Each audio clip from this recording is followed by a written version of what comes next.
வணக்கம் friends, welcome to தக்ஷதாசமையல். இன்றைக்கி நம்ம வீடியோவில் பார்க்க போகிற ரெசிபி என்னென்னாங்க, ஜவ்வரிசி இனிப்பு பொங்கல். வாங்க அது எப்படி செய்யுதுன்னு வீடியோக்குள்ளே போய் பார்க்கலாம். ஜவ்வரிசி இனிப்பு பொங்கல் செய்கிறதுக்கு இந்த கப்பில் 1 கப் நைலான் ஜவ்வரிசி எடுத்துக்கலாங்க. இது 100 கிராம் அளவு காட்டுற கப்புங்க. அதே கப்பில் சம அளவு பொங்கல் பச்சரிசி எடுத்துக்கலாங்க. அதையும் உள்ளே போட்டுடலாம். ரெண்டையும் வாஷ் பண்ணிக்கலாங்க. பாருங்க, நல்லா க்ளீனாக வாஷ் பண்ணி எடுத்துட்டோம். இப்போ 1 டம்ளர் தண்ணியில் ஊற வச்சுக்கலாங்க. பாசிப்பருப்பு வறுக்கிறதுக்காக அடுப்பில் ஒரு கடாய் வச்சுக்கலாங்க.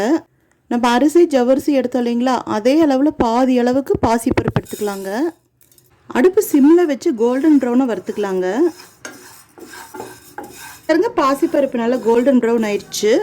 இப்போ நம்ம அடுப்பு ஆஃப் பண்ணிடலாங்க. பாருங்க, நம்ம வறுத்து வச்சிருக்கிற இந்த பாசிப்பருப்பை இந்த அரிசி ஜவ்வரிசி தண்ணியில் போட்டுடலாங்க. இப்போ இந்த தண்ணியை நல்லா வடிச்சுக்கலாங்க, ஈரமே இல்லாமல். இப்போ ஒரு குக்கர் எடுத்துக்கலாங்க. அதில் ஊற வச்ச இந்த அரிசி ஜவ்வரிசி பாசிப்பருப்பு இதில் போட்டுக்கலாங்க. இப்போ 1 பங்குக்கு 5 பங்கு தண்ணி ஊற்றிக்கலாங்க. இதில் அடுப்பு ஆன் பண்ணி இந்த குக்கர் வச்சுக்கலாங்க. அடுப்பு ஃபாஸ்ட்டில் வச்சுக்கலாம். குக்கர் மூடி போட்டுக்கலாங்க. ஏர் வர ஆரம்பிச்சதும் நம்ம விசில் செட் பண்ணிக்கலாம். பாருங்கள், ஏர் வர ஆரம்பிச்சிருச்சு. இப்போ நம்ம விசில் செட் பண்ணிக்கலாம். அடுப்பு ஃபாஸ்ட்டில் தாங்க இருக்குது. ஃபாஸ்ட்டில் 1 விசில், சிம்மில் 2 விசில் விட்டுக்கலாங்க. சிம்மில் 2 விசில் வந்தாச்சு. இப்போ நம்ம அடுப்பு ஆஃப் பண்ணிடலாம். முந்திரி திராட்சை வறுக்கிறதுக்காக அடுப்பில் ஒரு கடாய் வச்சுக்கலாங்க. அதில் 2 டீஸ்பூன் நெய் விட்டுக்கலாங்க. பாருங்கள், நெய் சூடாயிருச்சு. 10-15 முந்திரி, 3 ஏலக்காய் நல்லா வறுத்துக்கலாங்க. பாதி ரோஸ்ட் ஆனதுமே இந்த 10-15 திராட்சையை உள்ளே போட்டுடலாங்க. பாருங்கள், முந்திரி நல்லா கோல்டன் ப்ரௌன் ஆயிடுச்சு. இப்போ அடுப்பு ஆஃப் பண்ணிடலாங்க. அடுப்பில் ஒரு பாத்திரம் வச்சுக்கலாங்க. நம்ம அரிசி ஜவ்வரிசி எடுத்தோம் இல்லைங்களா, அந்த கப்பில் 2 கப் பொடிச்ச வெல்லம் உள்ளே போட்டுக்கலாங்க. 1 கப் தண்ணி விட்டுக்கலாங்க.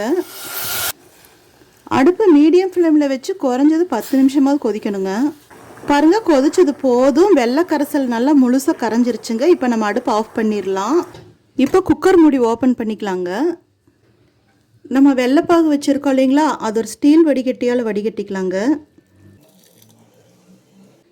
நம்ம நெய்யில் வறுத்து வச்சுருக்கோம் இல்லைங்களா, முந்திரி திராட்சை ஏலக்காய், அதையும் இதில் போட்டுடலாங்க. மீதி எக்ஸஸாக இருக்கிற நெய்யும் ஊற்றிடலாம். இதுலேயே நல்லா கலந்து விட்டுக்கலாம். இப்போ திரும்ப அடுப்பை ஆன் பண்ணி சிம்மில் வச்சுருக்கேங்க. இந்த குக்கர் அது மேலே வச்சுருக்கேன். அடுப்பு இப்போ சிம்மில் தாங்க இருக்குது. நல்லா கெட்டியாக பொங்கல் பதம் வர வரைக்கும் நம்ம கிளறிட்டே இருக்கலாங்க. பாருங்கள், பொங்கல் திக்காக ஜவ்வரிசி நல்லா பளபளன்னு வந்துட்டுருக்கு. பொங்கல் இந்த ஸ்டேஜ் வந்துருச்சுங்க. இப்போ நம்ம அடுப்பு ஆஃப் பண்ணிடலாம். திரும்ப கொஞ்ச நேரத்துக்கு மூடி வச்சிடலாங்க. நம்ம சேனல் பிடிச்சிருந்தா லைக் பண்ணுங்கள், கமெண்ட் பண்ணுங்கள், ஷேர் பண்ணுங்கள், சப்ஸ்கிரைப் பண்ணுங்கள். அப்படியே பக்கத்தில் இருக்கிற பெல் ஐக்கானையும் மறக்காமல் கிளிக் பண்ணுங்கள். தேங்க்யூ.